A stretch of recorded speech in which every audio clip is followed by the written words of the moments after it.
एक काम करा, कीर्तन झाल्यावर तुम्हाला माझ्या पाकिटातलं थोडं थोडं देते, पण बोला. हा ना, तुम्हाला वाईट वाटायला असं हिनं घ्यायचं ना, आम्ही बोलायचं, देते बाबा, पण बोल. माणसांना सवय लागली. आमच्या महाराष्ट्रातली माणसं घेतल्याशिवाय बोलत नाही महाराज. हा, सवय लागली त्यांना. काय देव कळणार आहे मला कळतच नाही आपल्याला. 500 हजारावर मतदान करणाऱ्या जाती आपण कसा गणराया पावणार आहे आपल्याला. अवघडच हो आपलं जरा, नाही का? खरंच अवघड आहे. आपली परिस्थिती कशी माहित आहे का? यहाँ कोई मरे वोटों के लिए तो कोई मरे नोटों के लिए. यहाँ कोई मरे वोटों के लिए तो कोई मरे नोटों के लिए. भगत सिंह सुखदेव भी सोचते होंगे हम भी मरे किन हरामजादों के लिए. मेलो तरी कोणासाठी बाबा? खरं सांग. पण मी काय म्हणते, ज्यांना पटलं त्या 2-4 जणांनी वाजवली, बाकीच्यांना काही जीएसटी लागत होतं का टाळी वाजवायला? अरे तेवढी टाळीच आहे विदाऊट जीएसटी, तेवढी वाजवच आपली. बाकी सगळ्याला जीएसटी लागला आपल्याला. ही एवढी एक टाळीच आहे, गव्हर्नमेंट सेल्स टॅक्स रहित आहे. वाजवायचं रे. टाळी वाजवणं मोठ्या मनाच्या माणसाचं लक्षण आहे. पण खरं सांगू का दादा, महाराष्ट्रात कोणीतरी कोणाचं तरी कौतुक करावं हे सगळ्यात मोठं कौतुकच आहे. का तर कोणीच कोणाचं कौतुक करायला तयार. मी शहाणा या भ्रमातच माणसाचं आयुष्य दुःखी होत चाललंय. नको देवा, कितीतरी दुसऱ्यालाही चांगलं म्हणायला शिकू द्या आम्हाला. सांगा ना, पोटच्या पोरीचं भाषण चुकलं तरी टाळ्या वाजवता, हो की नाही? हो की नाही ग माय? हो. तुम्हाला माझी भाषा कळतीये ना? भाषा कळतीये ना माझी? शब्द ऐकू येतात ना? मग आनंद घ्या. तुम्ही तर आवर्जून घ्या. हा, हसू वाटलं मोठ्यानं हसा. यांचं काय, यांना कुठेही हसायला भेटतं. हे काय बसलं टपरीवर यांचं हे अवघड आहे. आपलं अवघड आहे ना माय. आपण जर 4 माणसात मोठ्याने हसलो तर माणसं म्हणतात बाईच्या जातीनं एवढ्या मोठ्याने हसावं का? आपलं अवघडच आहे माय. हे माहेर आहे तुमचं. इथं बिंदास. हसू वाटलं हसा, रडू वाटलं रडा. माझं एक वाक्य गांभीर्यानं घ्या.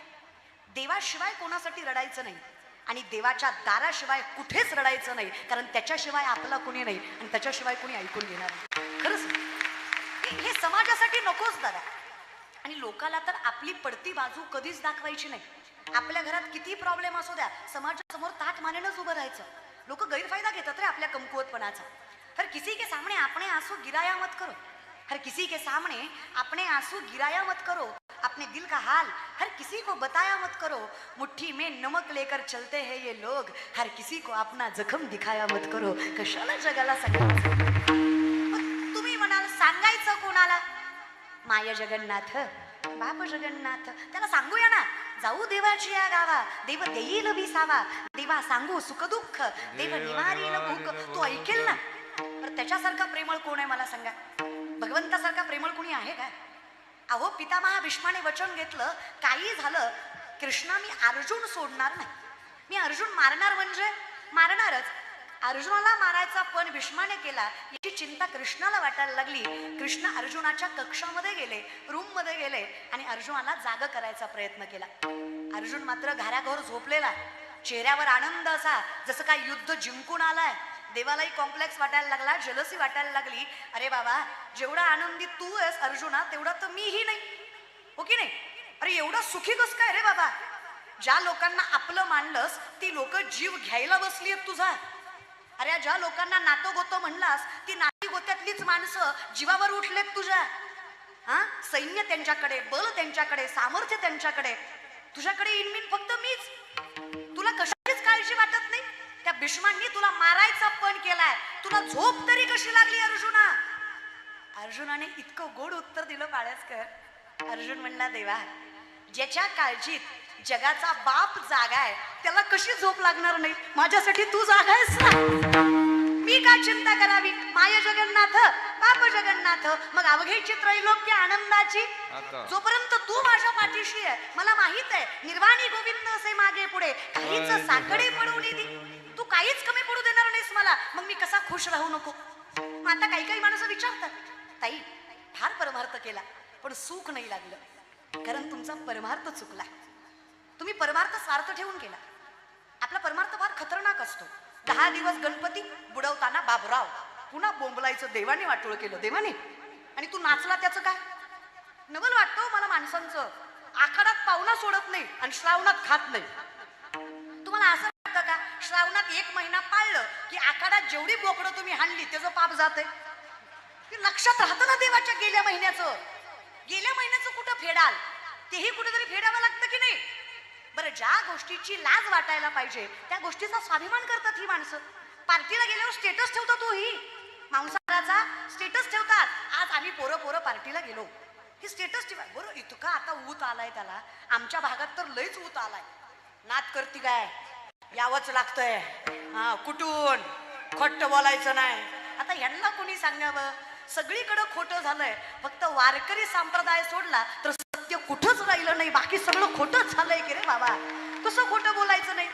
बरं, समाज असा आहे की ते चार माणसं एकच खोटं बोलली तर खोटं सुद्धा खरं होतंय.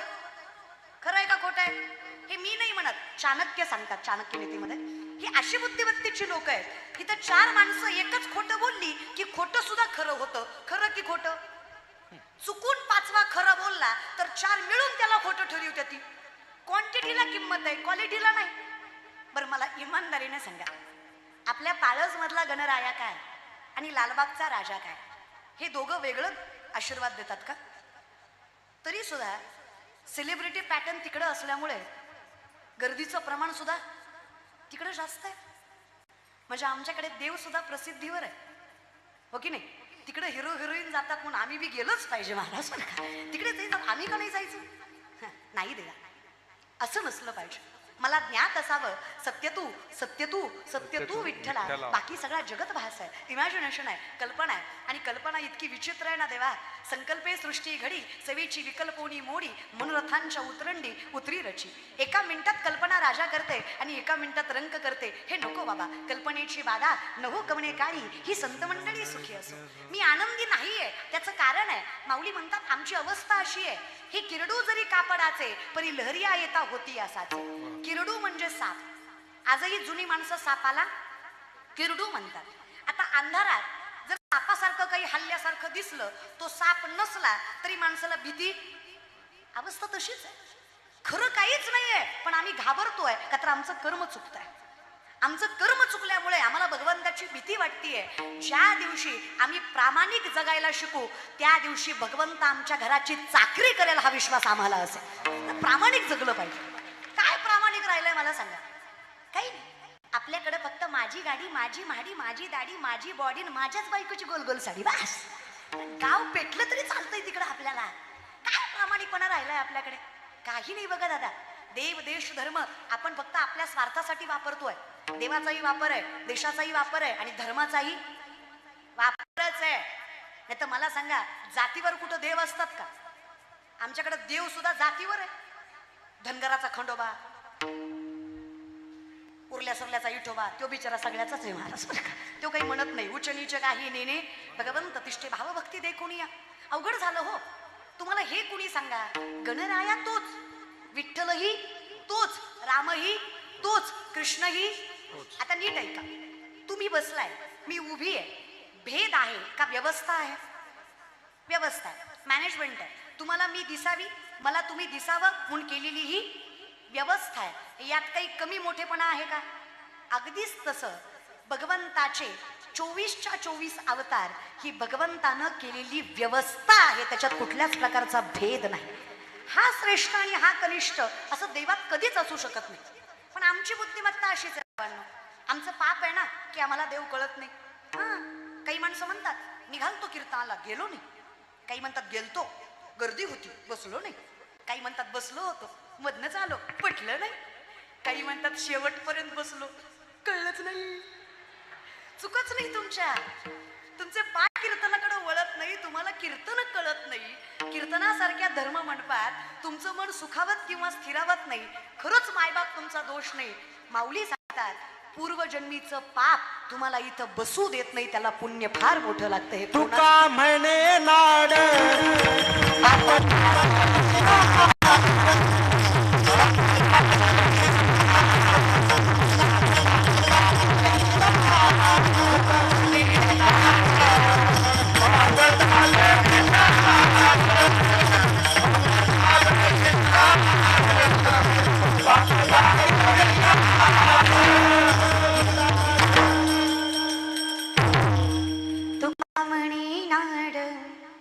पाप ठाके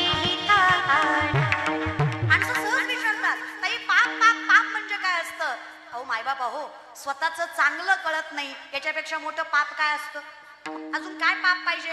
राहायला घर आहे, फिरायला गाड्या आहेत, खायला अन्न आहे, माणसं मागे पुढे फिरतायत, परमात्म्यासारखा पांडुरंग पाठीमागे आहे, तरी सुद्धा चेहऱ्यावर आनंद नाही, तरी 12च वाजल्यात, ह्याच्यापेक्षा मोठं पाप काय असतं? तुम्हाला आनंद घेता येत नाही रे दादा. तेच तर मी सांगतेय, माऊली तेच तर सांगतायत, नामासी विनमुख तो नर पापिया हरिविना धावया न पावे कोणी. असं कसं तुम्हाला देव आवडत नाही? अरे अरे आजकाल तरी आपलं खेडेगाव तरी बरं, आपला मराठवाडा तर त्यातली त्यात खूपच छान. महाराज परमार्थ सामर्थ्याने करावा तर मराठवाड्यानेच करावा, मराठवाड्यासारखा परमार्थच नाही दादा. फारच सामर्थ्यवंत परमार्थ करतात ही मंडळी. खरंच हो, कष्ट करता तुम्ही.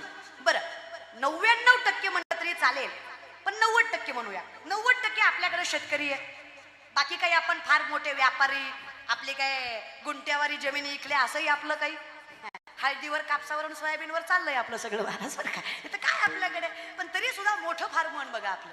खरं सांगते तुम्हाला दादा, फारच गोड माणसं आहात तुम्ही. पण थोडं समजून घेतलं ना की बस तुमच्यासारखं आयुष्यच कोणाचं नाही बघा. काही नाही लागत हो दादा भगवंताला, खरंच काही नाही लागत. अट्टहास करूच नका कुठल्या गोष्टीचा. आपलं काय झालंय माहित आहे का, आपला अंगाऱ्यावर विश्वास आहे पण बुक्यावर नाही. हे कळलं त्यालाच कळलं महाराज बरं का. आपण जसे प्रेमळ आहेत ना तसे थोडे असे साधे पण आहे. आपण पटकन विश्वास ठेवतो कोणावर आहे. महाराज लोकांच्या पाया पडल्यावर लेकरू होतं नसतं. अशी जर महाराजांच्या पाया पडण्याने पोरं झाली असती, बायको काय बॉम्बलाई करायला लावली असती जगाला. ही प्रथा नसती राहिली पाणीग्रहणाची. बरं भाषा माझी नाही हो दादा. नवसे कन्या पुत्र होती तरी का करणे लागे पती, हे मत आहे तुकोबारायांचं. बरं तुकोबाराय स्पष्ट म्हणतात, नेने फुंको कान नाही एकांतीचे ज्ञान. ज्या दिवशी कल्पना नाकाराल, असत्य नाकाराल, त्या दिवशी आनंद मिळणार आहे. ज्या दिवशी सत्य स्वीकाराल. बरं सत्य काय? देव माझा, मी देवाचा, हीच माझी सत्यवाचा. बाकी खरं काहीच नाहीये. त्याला जवळ करायचा प्रयत्न करा. गणपतीचा भाव महत्वाचा आहे, त्याची सजावट नाही. गणपतीवर तुम्ही किती खर्च केलाय हे तुमच्या भावनेवर अवलंबून आहे. त्यात भावही असू द्या ना. बरं अशा धर्मात जन्माला आलो दादा, कौतुक वाटतं मला आपलं. खरंच दगडालाही देव करायची ताकद ज्या अवलादीत आहे ना त्याला हिंदू म्हणावं. अशा हिंदू धर्मात जन्माला आलो दादा, भाग्यवान माणसं आहे रे आपण. सांगा ना तुम्ही, त्या गणरायाला देव आपल्या भक्तिभावानेच केलं ना आपण. ही ताकद जर आपल्यात आहे तर काय हरकत आहे अवघेची त्रैलोक्य आनंदाची. आपण आनंद नाकारतोय कारण आपण असत्य स्वीकारतो. काही लागत नाही माय, काही नाही. मोठं मन लागतं. म्हणलं की नाही तुम्हाला, पोटच्या पोरीचं भाषण चुकलं तरी टाळ्या वाजवता. लक्षात आहे ना, तो विषय राहिला होता ना दादा, हे की नाही. पोटच्या पोरीचं भाषण चुकलं तरी टाळ्या वाजवता. बसलेले मायबाप, ज्या दिवशी पोटच्या पोरीत आणि व्यासपीठावरल्या पोरीत फरक वाटणार नाही त्या दिवशी कीर्तन नाही कळलं तरी बप्पा भेटेल हा विश्वास मी तुम्हाला देते. फक्त नजर एवढी चांगली ठेवा. एवढा मोठ्या मनाचा स्वभाव ठेवला ना काहीच लागत नाही. पण हे मी नाही म्हणत, माझं ज्ञानोबाराय म्हणतात. शास्त्रवेद पाठ असले म्हणजे माझ्या नजरेत ज्ञानी नाही. लाखो वर्ष तपश्चर्या केली म्हणजे माझ्या नजरेत श्रेष्ठ भक्त नाही. माऊली म्हणतात, माझ्या नजरेत श्रेष्ठ भक्त आणि ज्ञानी कोण असेल? प्रत्येक कणात ज्याला परमात्म्याचं दर्शन होतं, माझ्या नजरेत तोच ज्ञानी आणि तोच भक्त श्रेष्ठ आहे, ज्याला समभाव दिसतो. हे समस्तही वासुदेव ऐसा प्रतितिरसाचा ओतीला भाव, तो भक्ता माझी राव आणि ज्ञानिया तोच. माऊली म्हणले तेच श्रेष्ठ भक्त आणि तोच ज्ञानी, ज्याला ज्ञात आहे सर्वा घटी राम देहा देही एक. कारण ह्या गणरायाचं 10 दिवसानं विसर्जन होईल, पण एकदा गणराया इथं बसवले की हे मात्र आपण गेल्याशिवाय जाणार. इथं बसवायचं आहे. हृदय मंदिरी शोधून पाहे देव आहे, देव आहे. पण काय झालं, 4 पुस्तकं आम्ही जास्त वाचली आणि ज्ञानेश्वरीला कमी समजायला लागली, हो की नाही. आजकाल शिकल्या सवरलेल्या माणसांना विचारलं ना, अरे बाबा हायली एज्युकेटेड आहात, स्टँडर्ड मेंटेन करता, हाय क्लास लाईफस्टाईल आहे, श्रीमंत आहात, वेल सेटल्ड आहात, पण कधी ज्ञानेश्वरी वाचताना दिसला नाही. ती माणसं आपल्याला शिकवतात, I don't believe in God. Okay, हां, no issue. English is only language. 15 दिवस शिकलात तरी